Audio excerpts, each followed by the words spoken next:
Hello and welcome to Walking the Earth podcast. I'm Justin Castle, calling in from New York, New York. And I'm Mike Margulies, calling in today from Oakland, California, where Aloha. I am now back home. Hell yeah. Aloha. Aloha.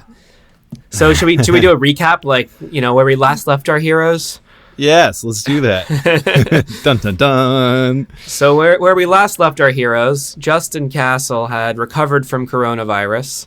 That's correct. And so you're fully recovered now? I've been fully recovered for several weeks. We last recorded on the 1st. Today is the 26th Yes. of May? Yeah. So it's been a month And almost? when we left me off, I was getting ready to get on an airplane from Baltimore back here to Oakland. That is correct. And basically,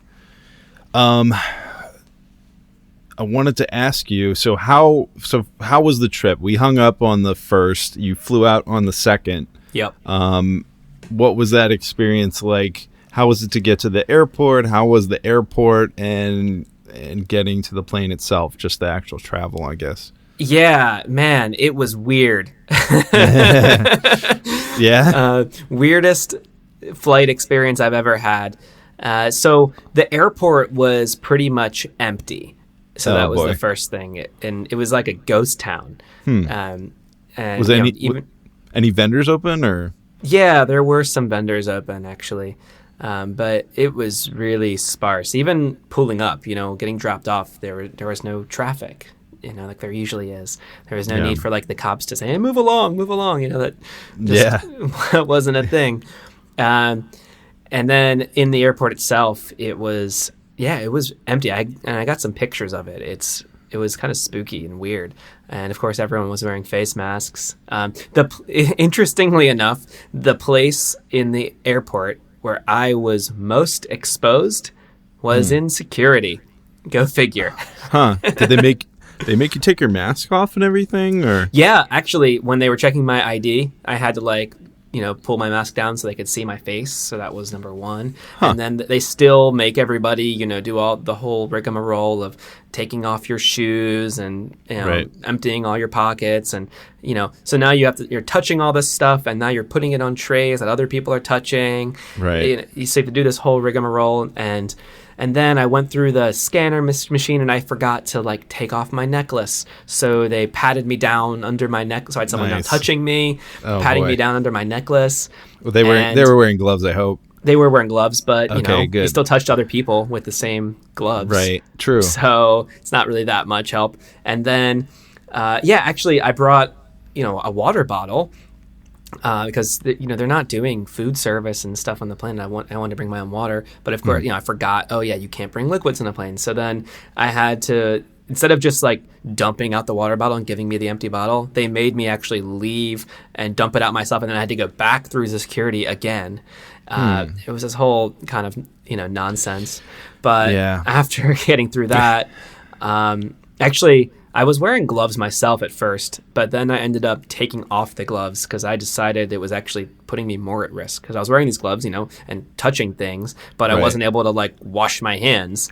And so I decided instead of having gloves on, I would take the gloves off and just wash my hands frequently. I had, hand sanitizer with me. So I was just, Gotcha. That seemed to be actually a safer bet than having gloves on that I'm touching things with. Were there any other procedures that they've clearly added in the past couple months, or not really? Well, on the airline side, Southwest was intentionally not filling the planes, and I think I mentioned in the last episode I got boarding group A for the first time because there were barely any people, and everyone had a row to themselves. It was just this empty plane. I have some pictures of that. It was pretty surreal. But yeah, people kept their masks on pretty much the whole time. Mm-hmm. And I sat at a window seat, so I'd minimize, or maximize the distance between people, and washed off my tray table with some wipes, cleaned that off before I sat down, kept the air vent off. They didn't serve food. That's a new thing, so I brought some food with me. Of course, I had to take my mask off to eat. Right. But Yes, it was definitely different. It was an interesting experience. And then I got back, and when I landed, I took an Uber or Lyft, back to my place, and I had of course, talked with the driver about the situation and all that. Yeah. Did you did they remove all of like the in-flight magazines and like all that kind of stuff, or is it still there? You know what, they might have. Because I'm sure like that's a culprit for passing diseases and bacteria and things. Now that you mention it, I didn't notice a magazine there, so they might have. Huh. Yeah. Yeah. I was just curious. Yeah. Yeah. Was it did the in-flight people, did they come around? Did they still they didn't do any beverage service, you're saying, or maybe they. Because you said they didn't serve you food. You said no, they weren't doing the snacks they normally do and all that stuff. Okay. Maybe they had water available, but I just brought my own. Okay. Yeah, Gotcha. it was weird. It was totally weird. Yeah. I can imagine, man. Yeah. And that was part one of my odyssey. Because after landing, the next piece of my odyssey was self-quarantine, because I just got off an airplane. Right. So, so I stayed by myself. I was by myself for almost 2 weeks. I ended up, and I'll get into the story, I ended up meeting up with someone who I'm now quarantined with, a little shy of the 2-week mark. Gotcha.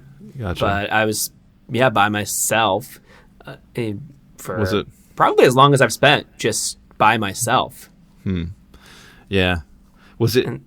I can imagine that's hard, and I know we've got a lot of friends around the country that are just living in an apartment by themselves. A couple friends in San Francisco, a couple friends in New York, all over the place. Maryland, my cousin's by himself. So I mean, even though you Zoom with people and you have conversations with people, I can imagine. I want to know, like, I'm sure it's very hard on the brain a little bit if you're just by yourself in your apartment with no interaction other than a digital interaction. Did that affect you? Did you feel like it? I mean, it was only a couple of weeks. These people have been doing it for months. Like, right. How did you feel about that? Just even the few weeks. Yeah. How did that feel? It's definitely tough. Even just a couple of weeks doing it does take its toll on you. And I went to the grocery store, and that was about the most human interaction I got. It was weighing on me. And then, as I shared in the last episode, the point wasn't to long term just be by myself. I was trying to find myself in a better situation ultimately. Right. But I had to kind of go through this trial first. Yeah. It was like it was valuable, and but no, it's totally tough, and it was absolutely weighing on me just being by myself, and my original plans didn't actually shake out the way I wanted to. I was planning to move into a community house. I was coming out here. I was gonna.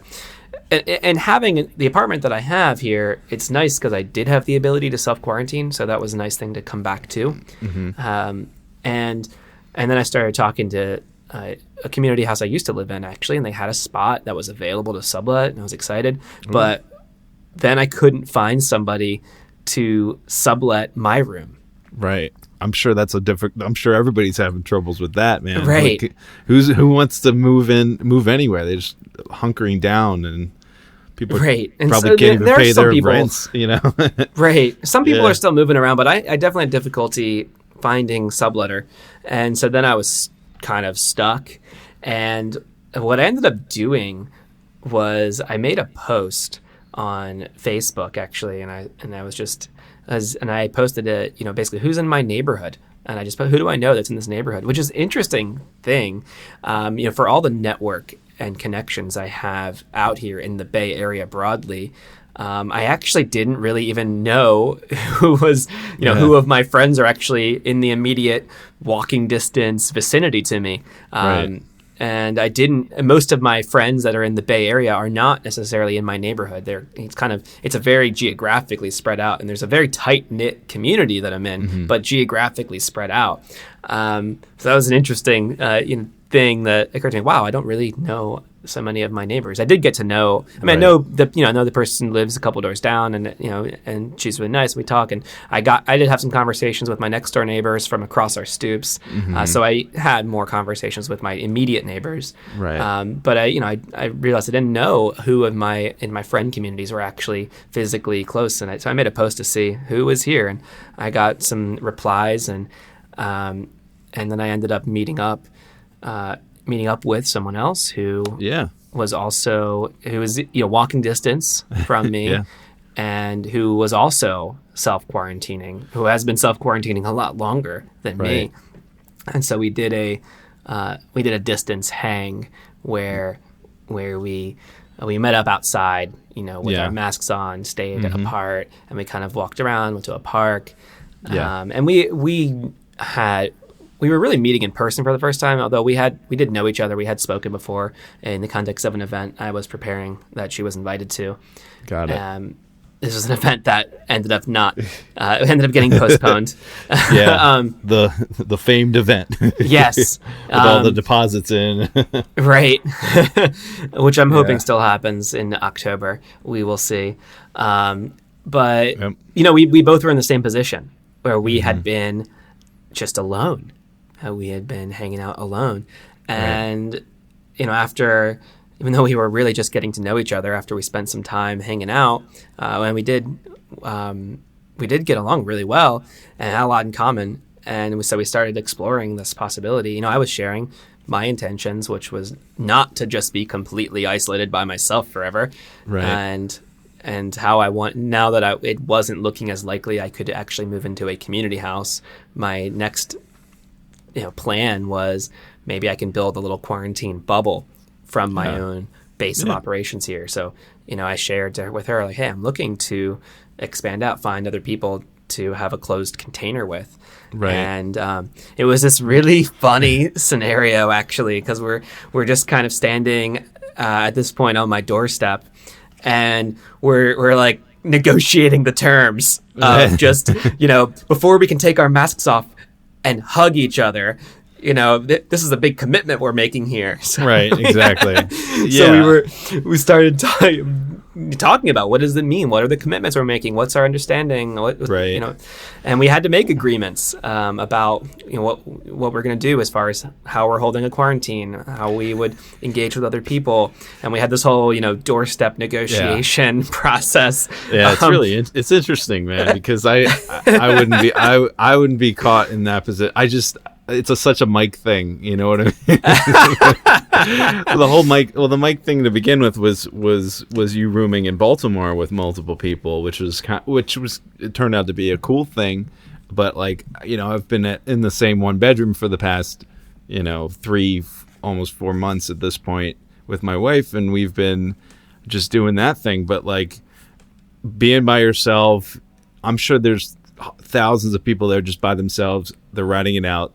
That's it. I don't think people are meeting each other on Tinder and then saying, "Hey, you want to come to my house?" And well, it wasn't on Tinder. I'm not saying that. And I'm not inferring that there was, any relationship involved, but just hey, I need a buddy. Well, there is a relationship now, actually. That's where the story goes. That's news to me. But okay. Well, I'll get there. I'll get to that part of the story. But I'm just saying, there's not. I don't think people are gonna just be like, "Hey, you want to come quarantine?" Right. I mean, it's a great idea. Certainly it's a little out of the box, but I wasn't gonna just be by myself. And the idea was, if you can build a quarantine and make agreements and rules like I did when I was in Baltimore, we had our people that were in our apartment and we had rules. You can make that same kind of arrangement with people that are in other houses, build a closed bubble. Right. And so that was sort of what I was looking at. And it was, I didn't really expect her to say yes necessarily. We just we were meeting up and things just went really well. And as we started feeling out the possibility, we were both in a situation where we wanted that companionship. Yeah, totally. And so after we talked about what it would mean, and it definitely was the biggest commitment I've ever made before giving somebody a hug or right. Yeah. Exactly. Yeah. Or shaking a hand. Yeah. Or in this case, just removing a mask is a big deal. So it's like, because in my own experience, the past few months, like so again, me and my wife, we've been home, haven't gone anywhere except for the grocery store, just like you. And we haven't seen, I happen to see some coworkers because in the past few weeks, like since the first, I've had to go to some project sites because we do critical work, and we had to go check it out. And they're like, nope, no delays. You got to go. So I had to like get there myself, get in an Uber, go see the project site, come back home, take off the clothes, rinse off, first thing, at least that was the protocol that we came up with. We came up with a protocol, I guess, like you. Your company or you and Marissa came up with this? Me and Marissa came up with that. So it's like... Your company didn't have protocols for this? I mean, they have protocols, but they have, wear a mask, wear gloves, stay 6 feet apart, all this kind of stuff. But they don't tell you what to do when you get home. Right. So, I mean, my entire work crew, we do things in the field. We install equipment that controls heating and air conditioning systems. So we have workers that are in the field, that are interacting with people, that are... you can't, some of it you can do remotely through if you have an internet connection, but some of it, if a piece of equipment fails, they got to go check it out. And if something's deemed essential, you got to answer the call. You know what I mean? And they even asked our company for the commitment, like if we're considered essential, we need to make sure that you have a certain level of staffing and all that kind of stuff. So, I like you made that first step within the past couple of weeks. I left the apartment. I was nervous. It was like relearning how to ride a bicycle. I had to walk out of the apartment. I got an Uber because I didn't want to take the subway. Even though ridership's down 95+%. I don't have the exact number, but Marissa's like, no, I don't want you on the subway. So I went. I got an Uber. I went to the site. The Uber driver. Now all the Ubers have. Did yours have this? Had like the clear plastic? He didn't. It did not. I've heard about that, but my guy did not have that. Yeah. So like they had the overnight. It seems like these shops set up to install that clear plastic liner and even like a little Velcro window if you had to pass something through. But like it was freaking stapled to the inside of the car. Like it was pretty much done hastily. But it was a process. Like I was there with a coworker. We stayed our distance. We kept our masks on and tried to do what we had to do and then leave. But I didn't want to get in his car. I didn't want to put any risk on him or anybody else. But like. On me, I'm like, I'm responsible for myself, my safety, and I don't want to potentially do whatever to somebody, expose somebody or anything like that. And came back, and then the protocols: take off the shoes of the door, take off the clothes of the door, put it in a bag, then go take a shower, come back out, and once I think you wash your hands first so you can get to the bathroom, and then shower and then get changed and do what you got to do, and any items that you want to use, wipe them down. Like my computer, I had to take my computer out in the field, but just even doing that, it is a negotiation. You do have to set up those things, and then also going to the field, it was like like I said, relearning things that I used to do without even thinking. It's like you really see it with clear eyes. Yeah, everything's especially different now. Right. So you just me doing that was one level, and I'm thinking, now you are pulling in, you're collaborating with this person that set up these protocols, and then you're gonna basically gonna mesh your lives together, whether you realize it or not. Oh yeah. And it's a big commitment, becoming corona bonded. Right. You're friends, but I'm sure you were acquaintances, but you're not. It's not like, oh, you've been dating this person. No, we barely knew each other. Like, exactly. We had talked on the phone because I had invited her to this event, and so I was getting to know her, and and we do have a lot of common community, so Right. that's important to name as well. We have a lot of common friends, and we have a lot of common interests. Oh, that's we good. know, Yeah. so we kind of there's a lot of trust that comes with that, with the people that we know and the communities that we run in. And but for sure, we were still just getting to know each other, and so it was this. Right. It was the most interesting thing as we're sitting there at the doorstep. I wonder if my neighbors, overheard this conversation. Right. But it's we were just like checking in with each other. Okay, so how do you hold quarantine? What are your what are Right. your policies when you go out? And we had to like check with each other and agree that okay, so we're not gonna Right. interact with other people unless we check in first. Where when we go outside and go to Right. places, we wear a mask, and et cetera, et cetera, et cetera. And we had this whole literally a negotiation and like, making agreements with each other, and then Right. after a pretty extended conversation, actually very explicit and extended, we decided to go for it. And so then we had this that we hugged. Yeah. Wow. And that was the moment where it's like, okay, are we doing this? Are we gonna? And then it was one of the best hugs I've ever experienced. Right. I hadn't touched a person in a couple weeks. Right. So all of a sudden, okay, wow, I'm hugging a person. And then Right. we went into my home. I let someone into my home. Oh my God, this is edgy. Right. know? Yeah. And then we took our masks off. Right. And then it was real. Okay, wow, I've just hugged somebody and took our masks off, and we're in my home now. I let someone in, and that's breaking the barrier, man. yeah, but it was no turning a big back after commitment. that. Yeah. But I'm really happy with this decision. When was that? And this was a little over a week ago. Maybe okay, gotcha. A week and a half ago, maybe getting close to 2 weeks. Right, because you got back on the 2nd, so and then it was probably just spent shy a of week, 2 weeks after that.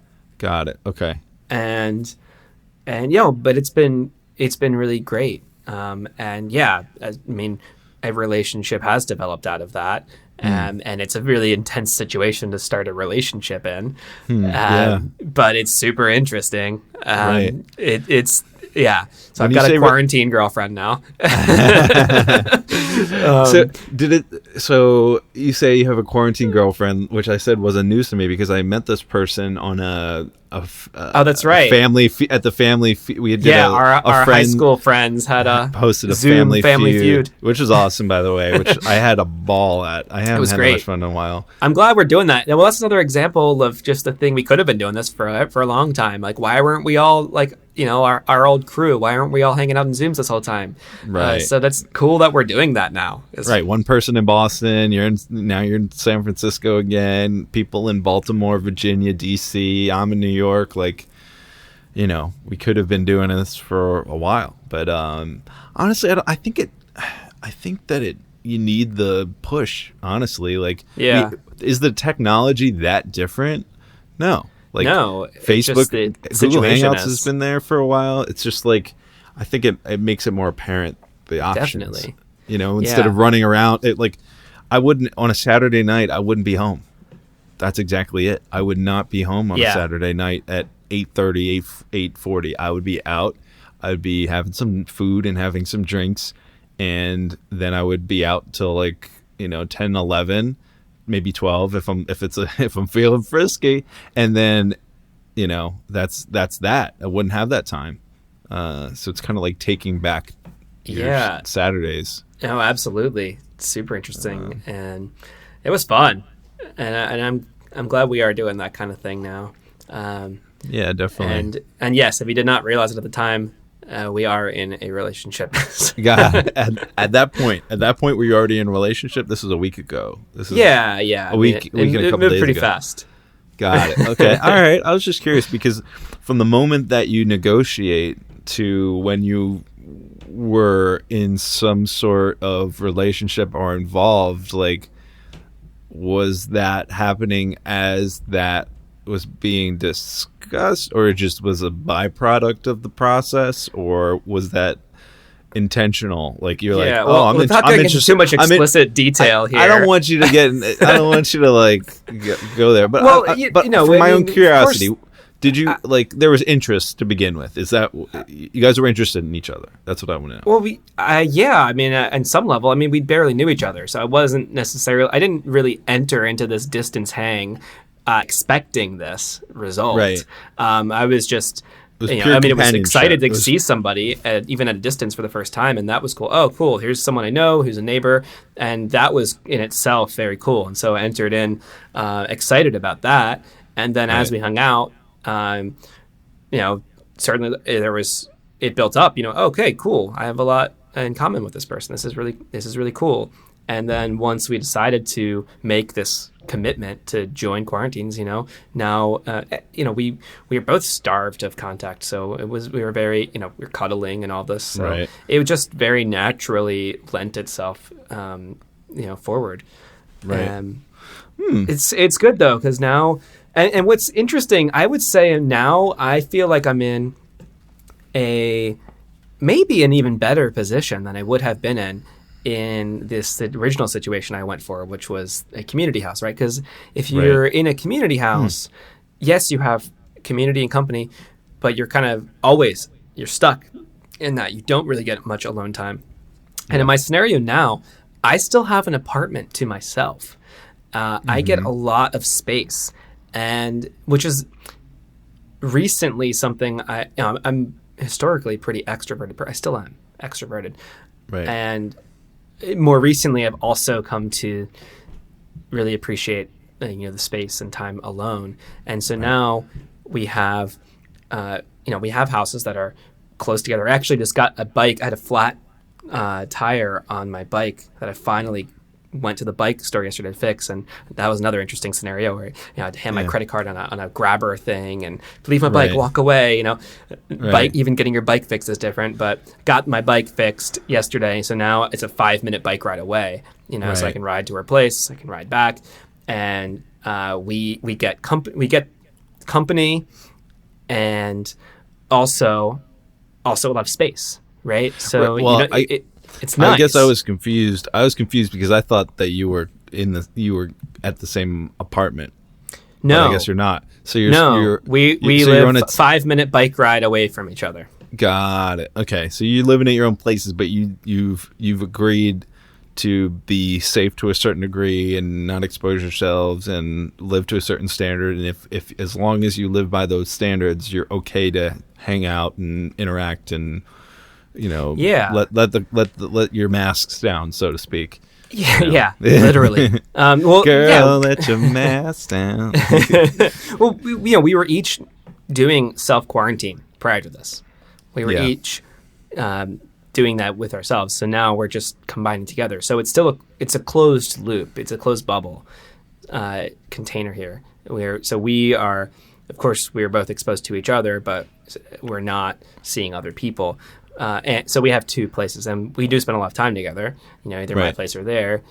But it is nice. Like right now, I'm just by myself at my apartment, and I can just come and be in my room, in my space, and record a podcast. Right.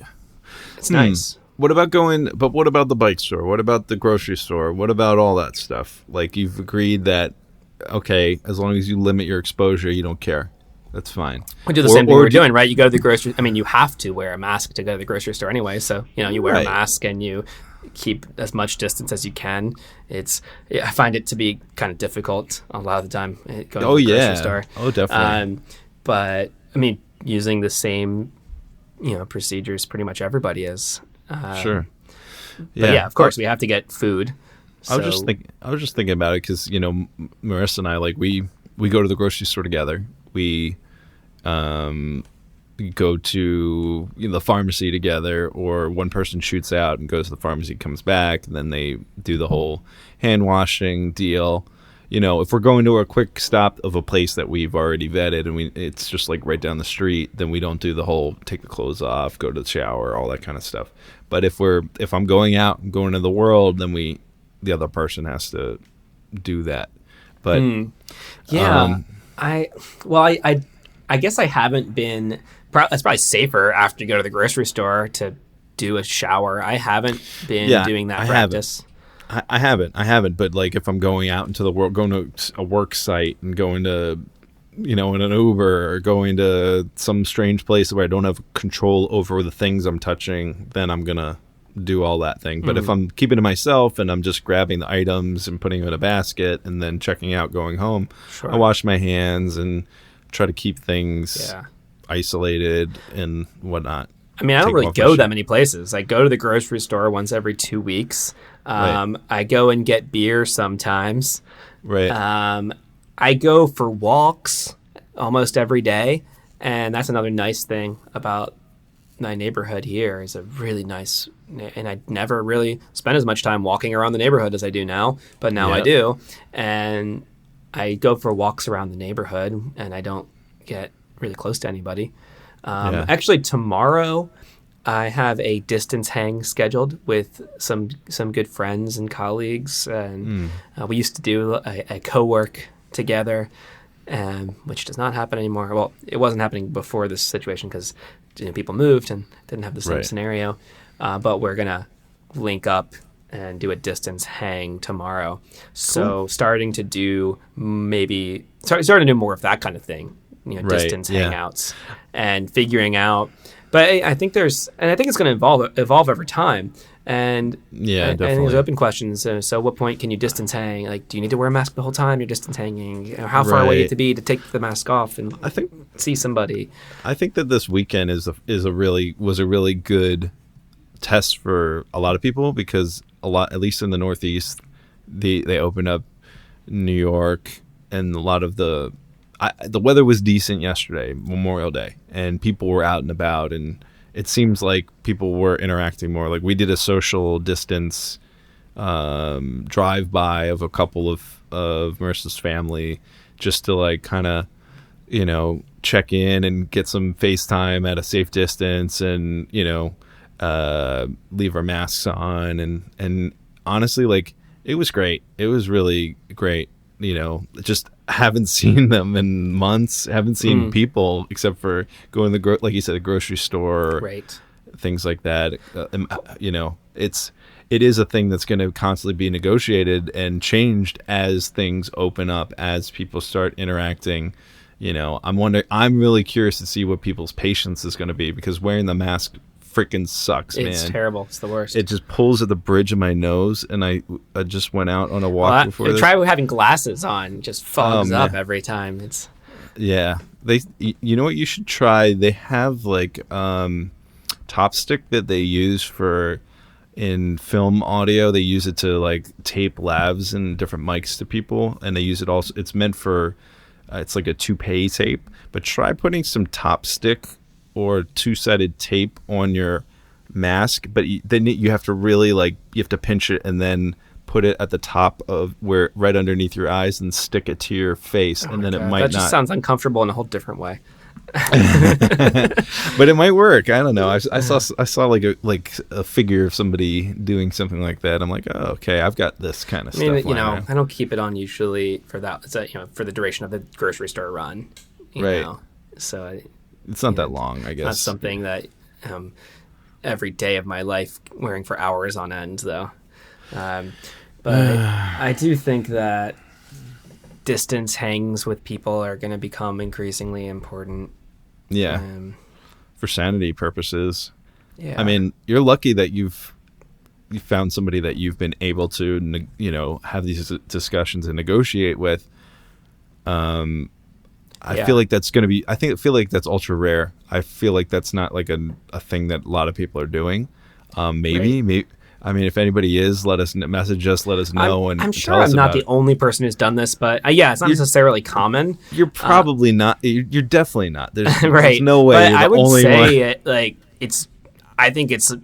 I know for me it was a great idea, just to make this whole thing, tolerable.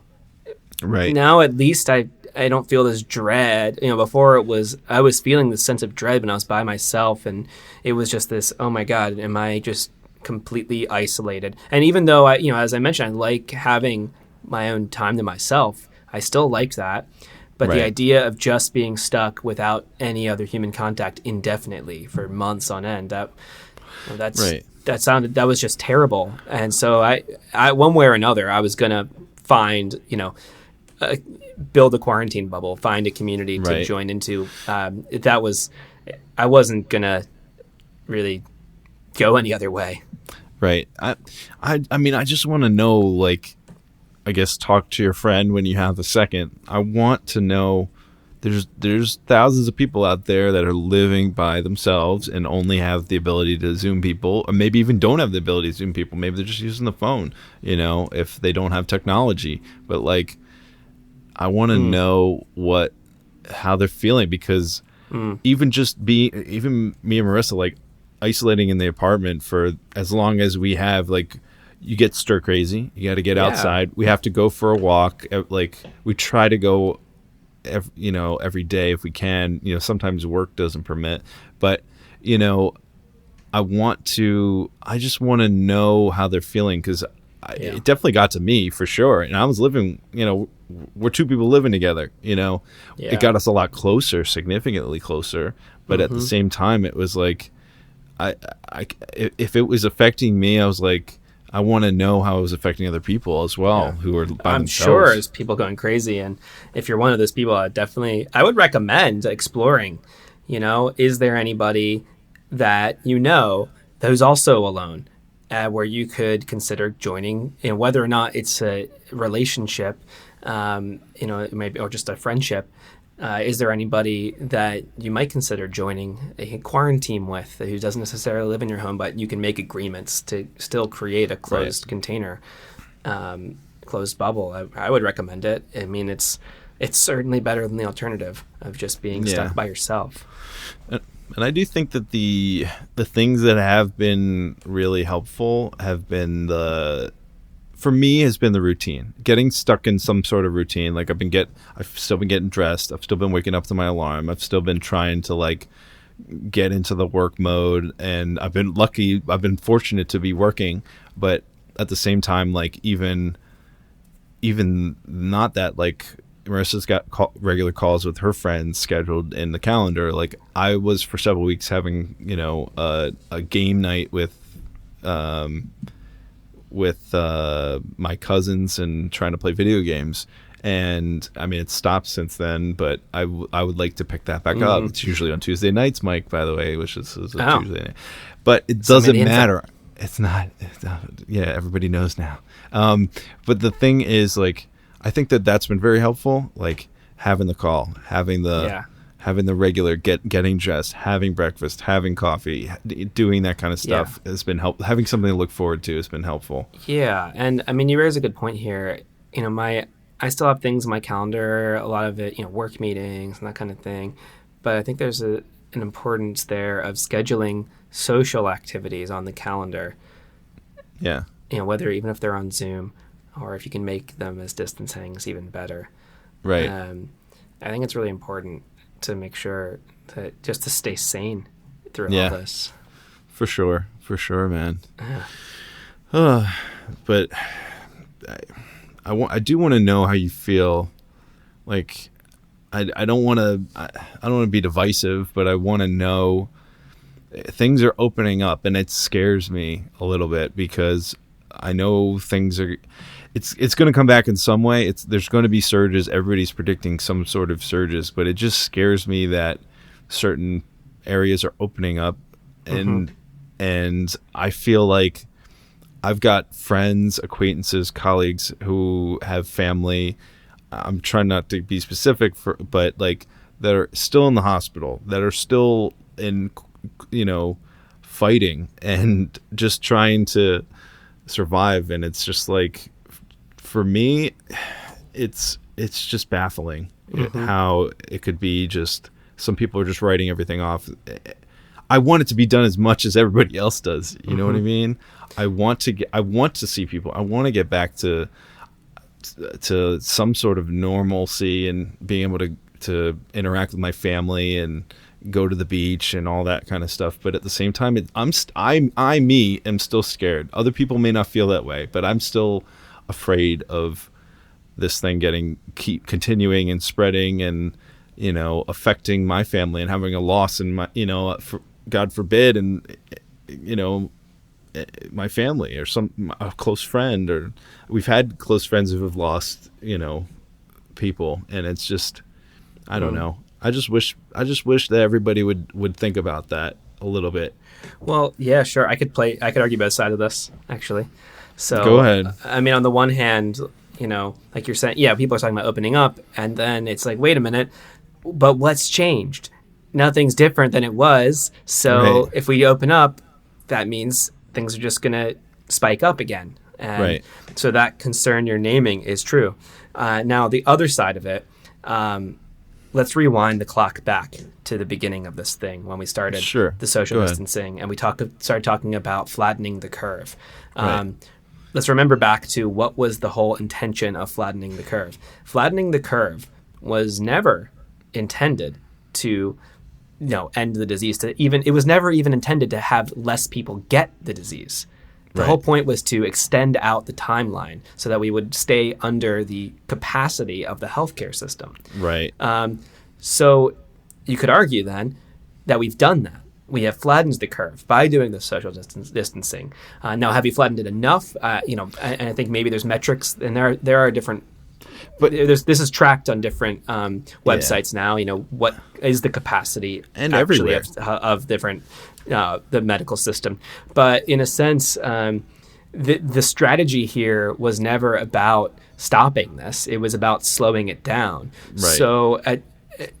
So I don't know that we're going to... It's going to continue. Yeah, people are going to get... I mean, unless there's some miracle vaccine. I don't think realistically the vaccine's coming in the immediate future. So barring something there, or the other alternative where we could reopen in a safer way is more testing. Right. And so that's the big thing, right? The big thing we're playing in is this uncertainty here. It's almost like, you know about Schrodinger's cat, quantum mechanics theory? Or... Schrodinger's, it was actually originally a joke someone made as a way of, kind of dismissing the ideas of quantum mechanics. The idea is you have a cat and it's in a box. Right. And there's also poison in the box that has, and there's a 50% chance based on the half-life of this poison that it's been released or not. And the point is that until you open the box, you don't know. The cat is actually both dead and alive until the moment you open the box, and then then in that moment of observing, that's when the universe decides, is the cat dead or is it alive? But until you open the box, the uncertainty principle here at work is that the cat's both dead and alive. And we're in this kind of Schrodinger's cat right now situation with the coronavirus, where everybody that because we don't have tested, because we haven't opened the box and observed it, there is some state of potentials, of probabilities that everybody has it or doesn't have it. Could go the other way. Yeah, exactly. And so we have to operate under this assumption that everybody has it.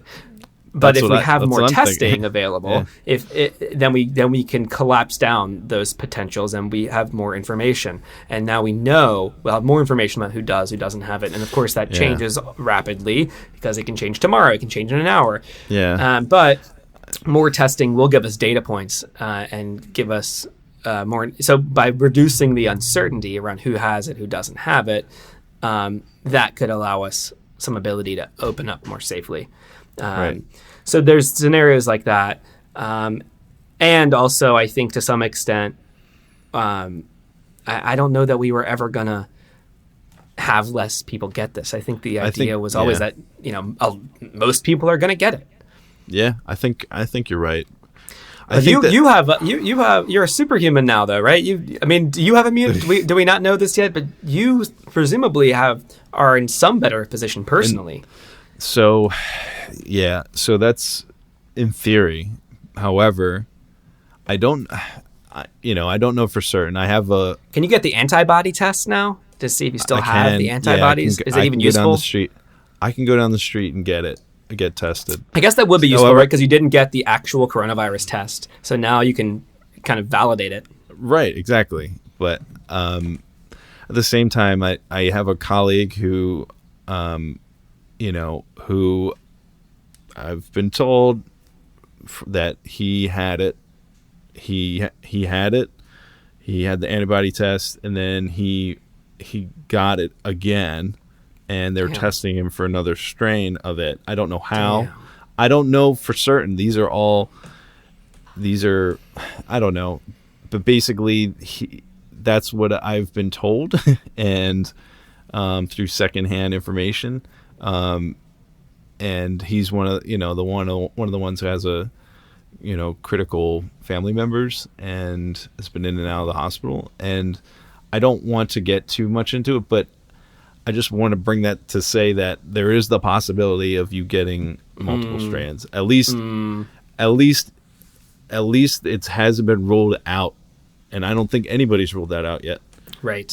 So in my mind, at least even that there's the possibility and it hasn't been confirmed or denied, you have to, like you said, Schrodinger's cat, you have to assume that may be a possibility, and you have to behave in a way that is, hey, that's probably true until proven otherwise.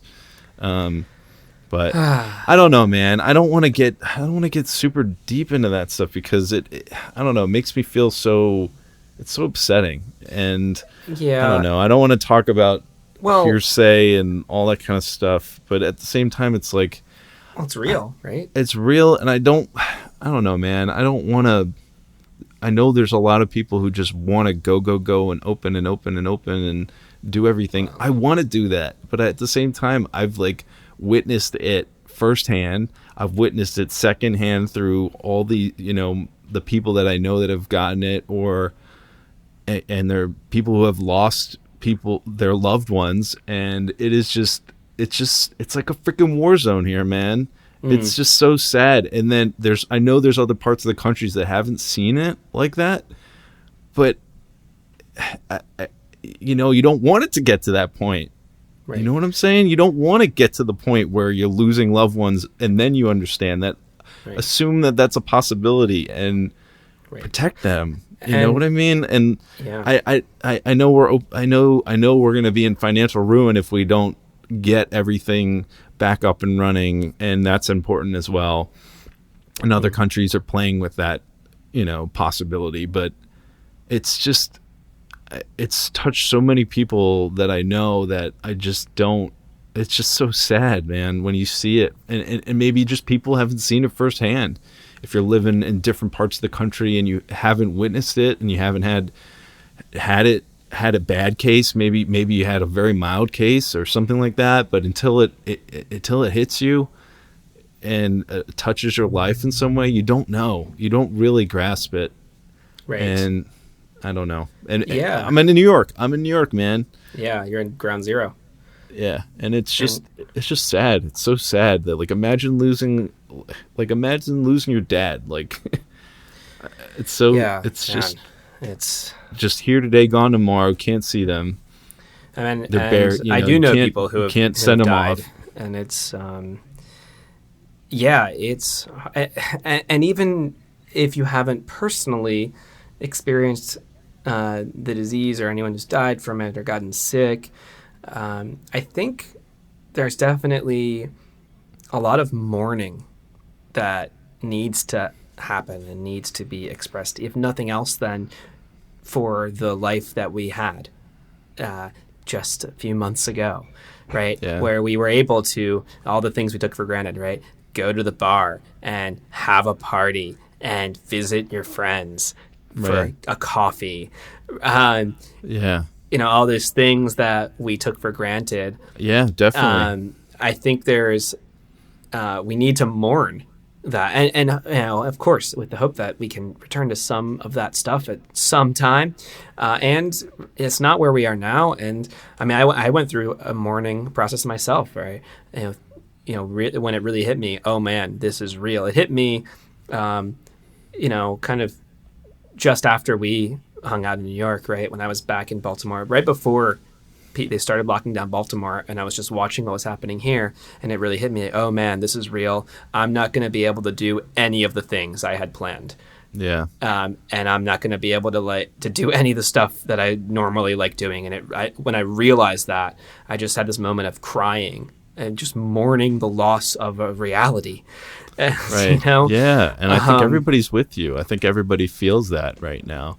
Yeah, I think everybody feels that same exact way. Yeah, and it's super important, and And there is and I think if we can go through that morning, I think many of us don't engage in that mourning process, or at least don't consciously engage in it or suppress it.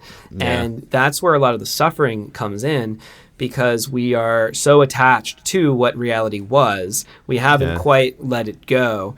And because of that, we're not able to accept it, and we're stuck there. But I think in a strange way, through the acceptance and the mourning process, there is some liberation in that, through actually accepting what's going on right now and mourning the loss, we can start to then see how to move forward and what the silver, and there are silver linings, right? Case in point for me, if not for this, I wouldn't be in this relationship I'm in right now, very likely.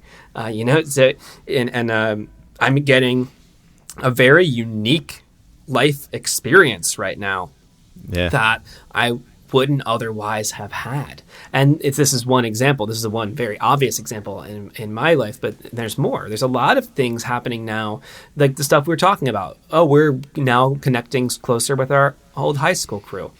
Yeah. So I mean, there's all sorts of silver linings. There's silver linings. But, and so as much as, I mean, granted, this sucks. And if we do the mourning, we can start to make the best of it. And I think and we can also start to see what needs to happen more clearly. And for example, you mentioned the economy, and I would name that as another example of a place where we have this attachment to an old model. And I feel like this whole pandemic is, I'm like begrudgingly becoming a socialist, where I've historically been pretty libertarian minded, right? Although I've identified more as I would call it a socialist libertarian. I like the idea of a society where everyone's provided for and it doesn't require coercion. If there's a way to bring that reality forward, maybe this is the time. But I mean, this idea of the appeals to the economy, I see that as a very strange thing to think about. I think it's solving for the wrong problem. Like the whole point of jobs and all this stuff is so people can provide for themselves, right? But it's not about the jobs. It's about people need to eat food. It's about the people need to have a roof over their heads. This has nothing to do with the Dow. This has nothing to do GDP with any of that. Unemployment rates. Like, that's irrelevant. What's relevant is, okay, how do we get the food that's growing in the ground to people? How do we get the humans that need them into the beds with the roofs? Right? This is not this, and we're very attached to this model of, the way it works is this model. Everybody where you has have to a work, job, and then they go to work, then they get money, work. then you buy things. And of course, there's something, there's something to say for people, everyone making their unique contributions. Although I would hazard a guess that in a reality where everyone has their basic needs provided for, you would actually see a lot more people contributing in way more interesting ways to the overall society. You would see a lot more creativity, see more artists, more entrepreneurs. You would see way more entrepreneurs in a world where people didn't have to worry about literally, how am I going to pay the rent? How am I going to buy my groceries? Right. So I'm I think that increasingly in the universal basic income train as this goes on. And, the economy conversation it's kind of missing the point to me when we're saying, we have to reopen because the economy. Well, I think fear leads to productivity. Am I going to am I be able to afford this house? Okay, I got to work harder. I got to get this thing. And I think, are we the most productive society in the world? No, but I think we're fairly productive. That's a trap, though, too, right? Yeah. This productivity trap. And I see it, and I can reflect on myself here. But it dehumanizes us. It dehumanizes everybody. Yeah. I mean, what I'm experiencing on the personal level is, in this moment, I have a lot more spaciousness, especially since being in my own place. And I was able to knock out so many of the items on my to-do list, right? And I'm finding myself in this interesting situation now where I don't have a whole lot of pending things that I have to do. I don't have the same inundation that I used to have. And I'm finding myself not knowing what to do with it, right? It's like, and I'm sometimes I'm creating more work for myself. Or sometimes I, just this compulsive, let me check my email, let me check the Facebook, and just checking the different things as if, there's this itch of, there must be something that I need to be worried about right now. It's like I'm looking for that, and so I'm maybe it's on Twitter. Maybe it's. I've been thinking about this a lot today. Actually, I have to okay, with all of so everybody has a routine that they do, right? Everybody goes to work, everybody comes home, everybody eats, everybody has all their activities, that they want to do and things you want to get done, and without the ability to do anything and everything and running around and doing all that stuff, now you suddenly have all this time back, right? You can't I don't have time to do this. I got to go run and do these 30 things before I can come back and eat and change before I have to do this other thing. It's like you have all this time buyback, and it allows you to be I don't know. I just realized I did so much shit that I didn't need to do, and worried about so many things that I didn't need to worry about. In some way, it's been freeing. You know what I mean? Yeah. But at the same time, there's on to what you were saying. Universe. I don't know. I don't have a comment on the universal income thing, but will say that I think that the thing that is happening to me and probably to many others out there is worry. Am I going to be okay? Is my family going to be okay? Am I going to have a job? Am I going to have food? Am I going to lose my house? Am I going to be able to get a house eventually? And I think the worry is in the unknowns, and because there are so many unknowns and so many worries, it just leads to fear and panic, and I just find myself trying to be busy in order to not worry as much. And yet I'm trying to be productive at work, and I'm doing things, but at the same time it's like I don't know if half the business that I did last year is going to be there. Are these companies going to be in existence? It's worry and fear. And I think it's just like you said before, it's got to open that box. You got to wait and see. And I got to calm myself down and just say, hey, it's going to take some time. But you just put an arbitrary date in the future and wait until that date and then see what happens. Wait 2 months. Wait 2 months, put a calendar invite and see. And sure.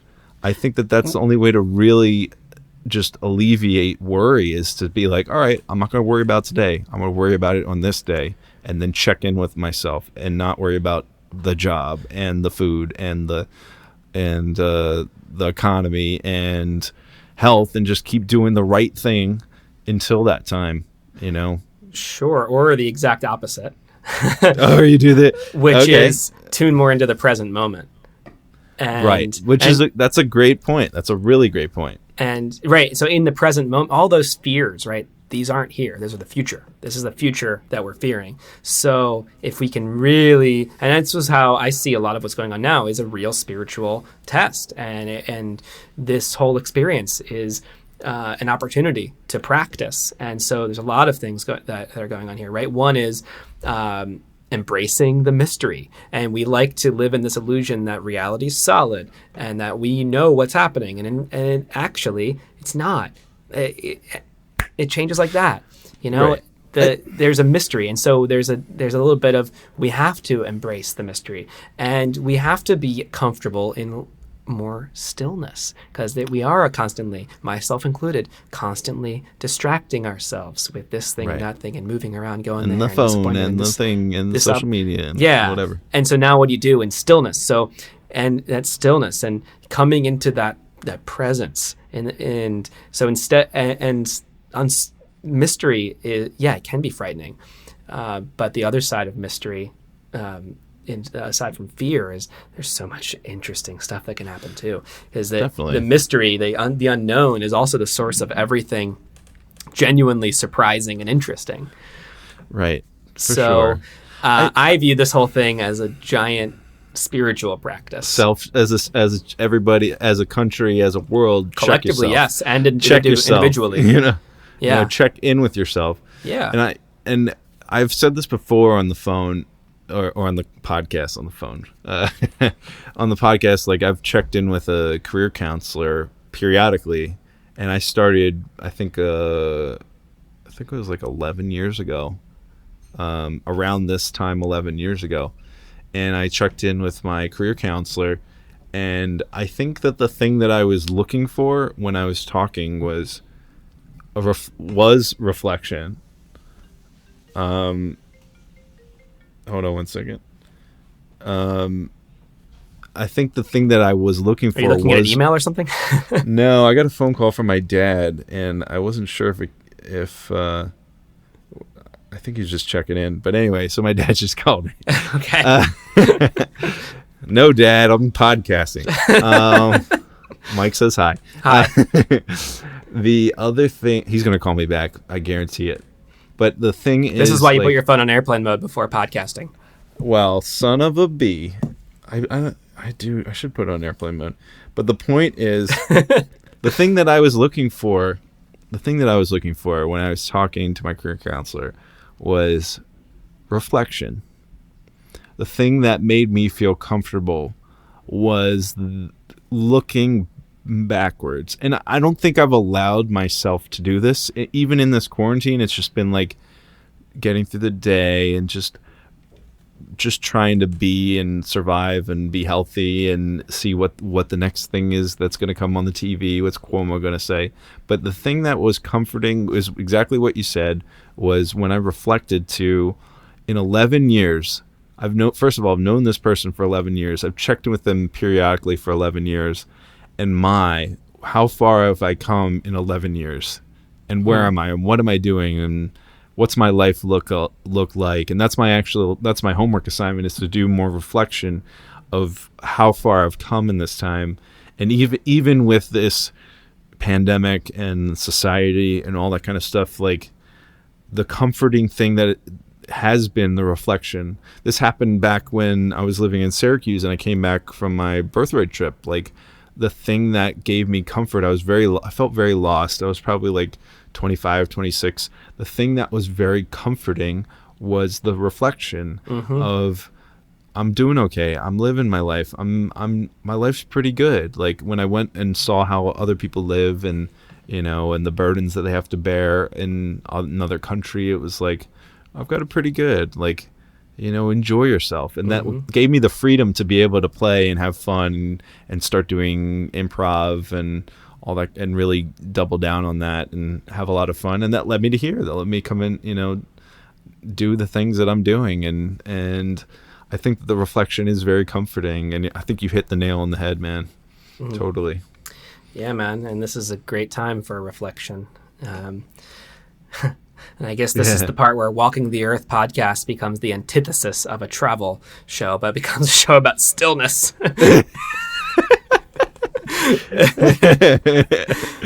Hey, somebody like is looking through iTunes and they're like, oh, Walking the Earth podcast. I can escape. Yeah, I can get away.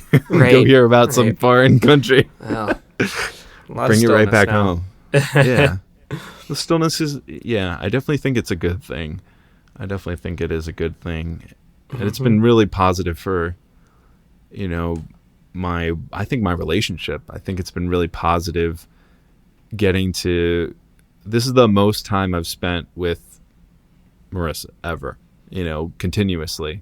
Like, because think about it, I'm going to be at work for 8 to 10 hours a day, plus including lunch and travel time. Like, I'm sure many, many people have spent more time away from their homes during the week.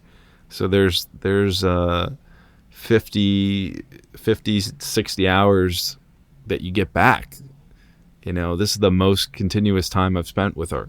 And it's been really positive. We've really bonded in many ways. We've gotten like a lot closer.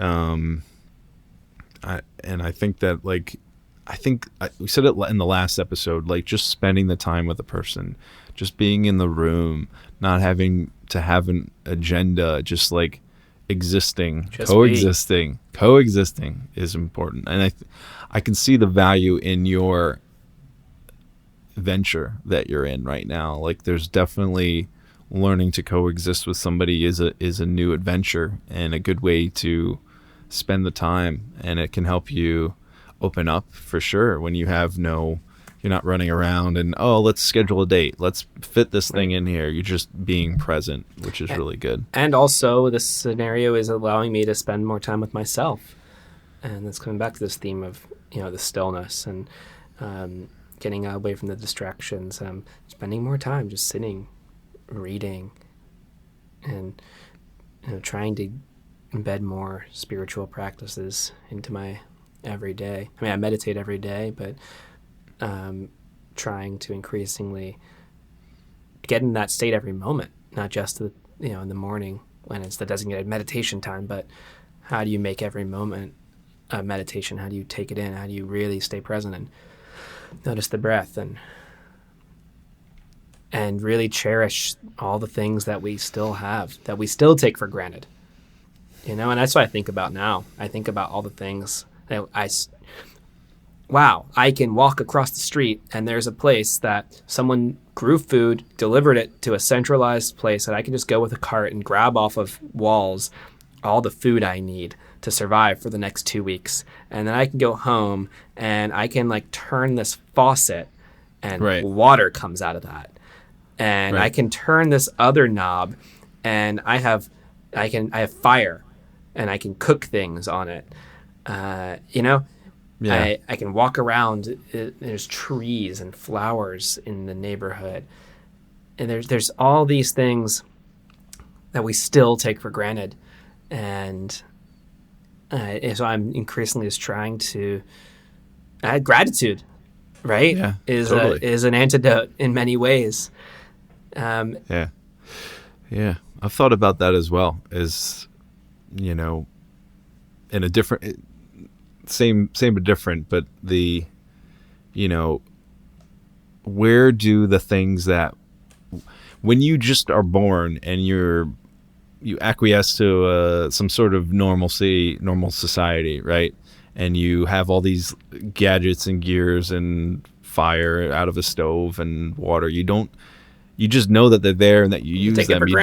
You take it for granted and you don't appreciate it, and that's one thing. Don't appreciate that I can go to the bar and meet my friend for coffee.